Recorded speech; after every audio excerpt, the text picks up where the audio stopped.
Go ahead and read it.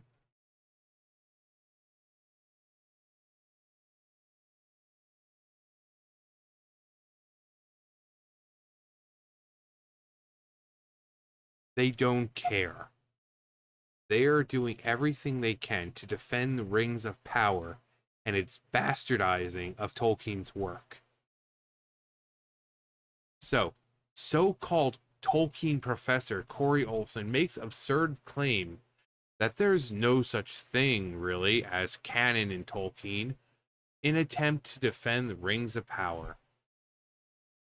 So here's the actual clip, and actually one of the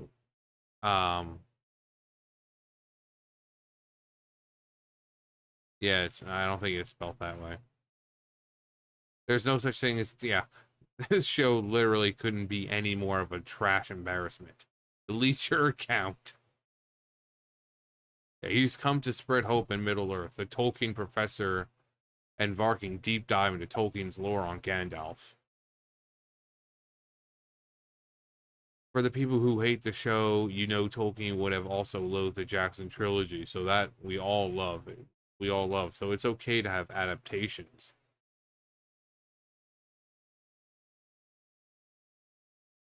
Did he just say the first thing we need to understand is that there is no canon in Tolkien?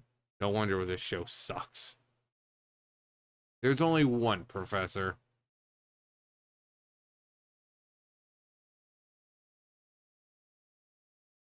But anyway.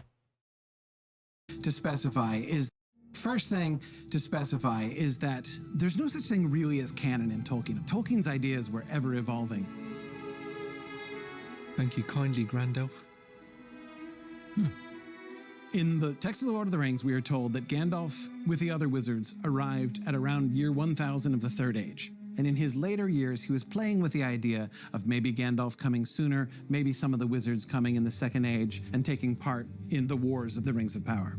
When it comes to Gandalf, that's the most common name that people know him by. But what are some of the other names? Like a personal favorite of mine is Olorn. He's known as Mithrandir among the elves and in Gondor. He's known as Gandalf in the north. He's known as Tharkun to the dwarves. That's a good one. Yeah, it is a good one. And he's known as Incanus in the south. When he lived in Valinor among the gods, his name was Oloran.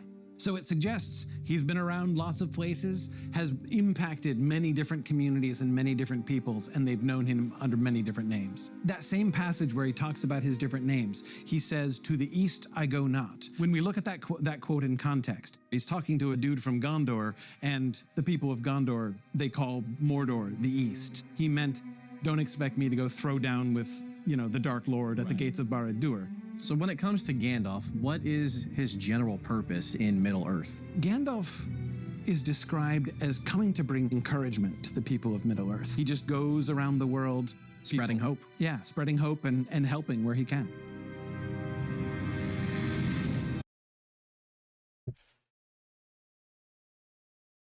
Any person who respects Tolkien and his work would never say that there's no such thing as canon in Tolkien's work. Are you fucking kidding me?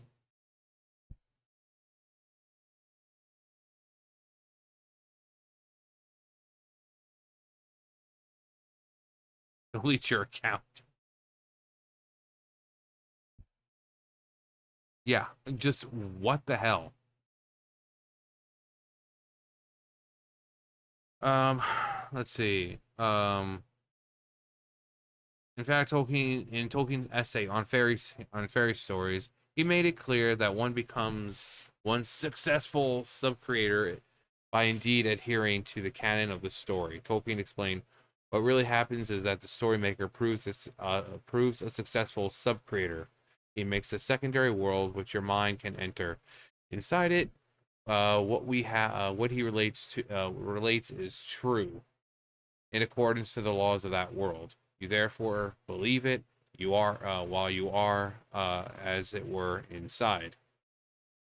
The moment disbelief arises, the spell is broken. The magic, or rather art, has failed. You are then out in the primary world again, looking at the little abortive secondary world from outside. If you are obliged by kindness or circumstance, To stay, then disbelief must be suspended or stifled. Otherwise, listening and looking would become intolerable. But this suspension of disbelief is a substitute for the genuine thing. Subterfuge uh, we use when condescending to games or make believe, or when trying more or less willingly to find what virtue we can in the world of an art that has for us failed. Furthermore, Tolkien specifically noted that there is canon in Lord of the Rings in a letter sent to Forrest J. Ackerman, wherein he provided comments on the film treatment of the Lord of the Rings by I think that was the animated one.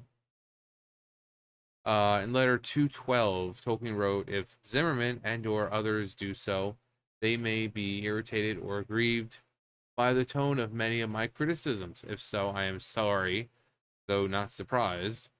But I would ask them to make an effort of imagination sufficient to understand the irritation and occasion of resentment of an author who finds increasingly as he proceeds his work treated as it would seem carelessly in general, a place recklessly with no evident signs of any appreciation of what it was all about."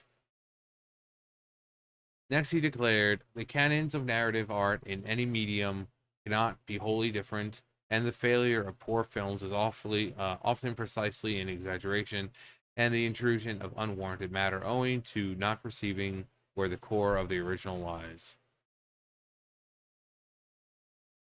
From there, Tolkien lampoons the script and its deviations from his canon. At one point, he even notes, why on earth should Zimmerman say that the hobbits were munching ridiculously long sandwiches? Ridiculous indeed. I do not see how any author could be expected to be pleased by such silly alterations. One hobbit was sleeping, the other smoking. He even criticized how the Tower of Orthanc was depicted. The spiral staircase is weaving around the tower. Orthanc comes from Zimmerman's fancy, not my tale. I prefer the latter. The tower was 500 feet high. There was a flight of 27 steps leading to the great door, above which was a window and a balcony. So, this whole thing that canon isn't really a thing with Tolkien, they're all just blowing hot smoke out of their ass to try to freaking cover up how bad Rings of Power truly is and how it keeps just bastardizing the lore, how it just takes these beloved characters and ruins them, and they're doing anything to salvage it. Like, look, guys, we have a Tolkien expert, a Tolkien professor, and they're gonna school everyone, and what they say is just 100% concrete. You need to listen to them. But then when you go back and read his letters, Tolkien's letters, it's like, no, this guy is full of shit. Why are they so insistent on just bastardizing and destroying everything they fucking touch? It's not just Lord of the Rings. We've seen it with Star Wars. We've seen it with Doctor Who. We've seen it with, Indiana Jones and everything they fucking touch. Everything they have to destroy.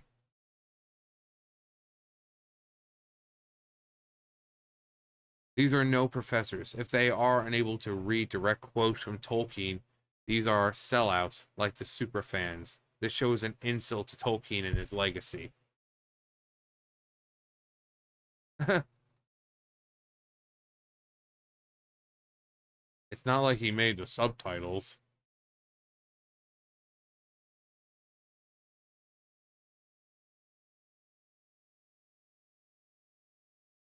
Shut up, Morgoth. Yeah, shut up, Morgoth. For the people who hate the show, Tolkien would have loathed the Jackson trilogy. Doesn't matter. At least it stuck true more to the work than Rings of Power. Again, Tolkien outright wrote in his writings that Gandalf didn't come to Middle Earth until the Third Age. So it's not like, oh, well, there were writings that he was like, oh, he'd possibly come sooner. What he ended up going with, the final product was that Gandalf came to Middle Earth in the Third Age. It doesn't matter what he said could have happened. What actually did happen was Gandalf came to Middle Earth in the Third Age. Not that fucking hard to grasp. Not that hard. So it doesn't matter what he said previously. It doesn't matter about what he had in rough drafts or whatever. The fact is, the final part of it, the solid, concrete, was that Gandalf came to Middle Earth in the Third Age. Not an age sooner, not an age later. In the Third Age.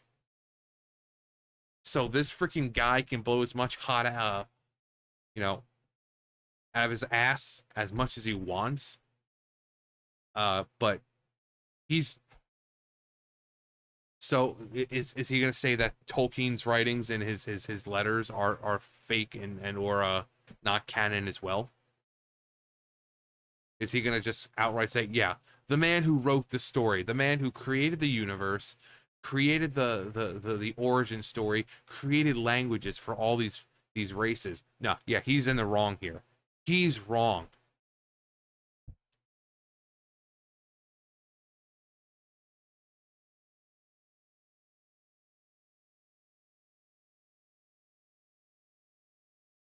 Everything about this is an insult. An insult to the fans, an insult to the story, and an insult to Professor Tolkien. No canon in Tolkien? Oh, fuck off.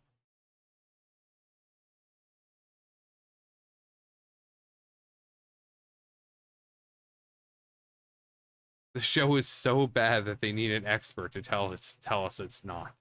Yeah. My hairy foot. You mean Paige Shill. Uh-huh. No, he's Amazon's chief agent. Tolkien misinformation. He's a lot like the Anatar that way. Yeah. Hot garbage. Yeah, Olorin. An I, not an A. Or an E. Gandalf and the other wizards arrived around days. Oh, so this can't be one of the 5, because regardless of playing around with the idea of arriving earlier, they did not. It is stated that they arrived in the Third Age, except for the blue wizards, who a little before that, in like the end of the second.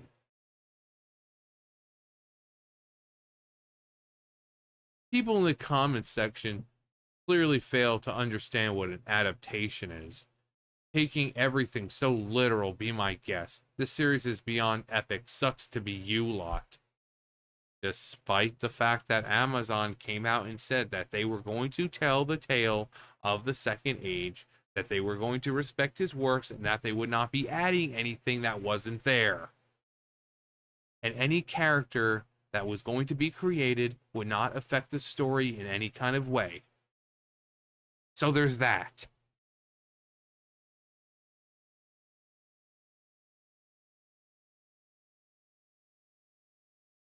So you mean the stranger Saruman?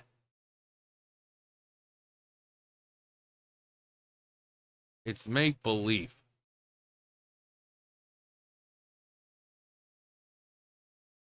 Pretty much.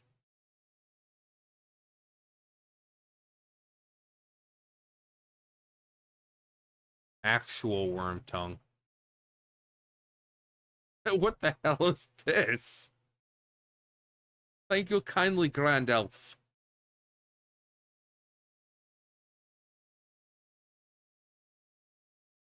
There's no canon for his unpublished works, but that doesn't change what he officially published in his lifetime. Yeah. He described how the various stories of Silmarillion, the Silmarillion, The Hobbit, and The Lord of the Rings were all meant to fit together into a larger framework, reflecting his meticulous concern for the internal consistency and the interrelated nature of his work. Yeah. I mean, again, these people can say, oh, well, he said this, he said that. A rough draft or unpublished or whatever, that's one thing. But the canon that we got, what was in the books, in letters or whatever. Roxas. Oh. But the fact is, in the books, they arrived in the Third Age. Galadriel was not a freaking warrior. She was a lot taller than she is in the show. Galadriel is like my height. She's like 6'4". She's a big woman. Tom Bombadil, happy, married, was married to a river spirit named Goldberry. Where was she in the show? Why was Tom living in a freaking desert when he was supposed to be living in the forest?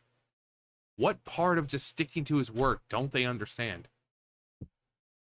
You know, and I said it with the last video, you know, for all the people saying, who cares? Must be so nice being able to just float through life with just no passions for anything. Just no passions, no concerns for anything. Must be nice, but it must be some miserable existence. Not having any kind of real hobby or passion for anything. Because it's like, oh, why does it matter? It's not real. Why does it matter? It's not real. I don't get why people are telling me that you know they're sorry that my cat got hit. I mean, why does it matter? It's just a cat. That's how miserable these people are. And then you have this fucking jackass come out like, oh, it's not canon. Nothing he wrote is really canon. Fuck you. Fuck you. And everyone like you. But yeah, according to this schmuck over here, Tolkien's work, none of it's actually canon. There's no such thing as canon in Tolkien's work. Despite the fact that he created the origin story, you know, starting with Eru Ilúvatar and proceeded from there and created a vast world with many races and languages for all those races. But no, none of it's canon. Go fuck yourself. Anyway, that's going to do for me. You guys know the drill. I'll see you guys later. Bye, guys.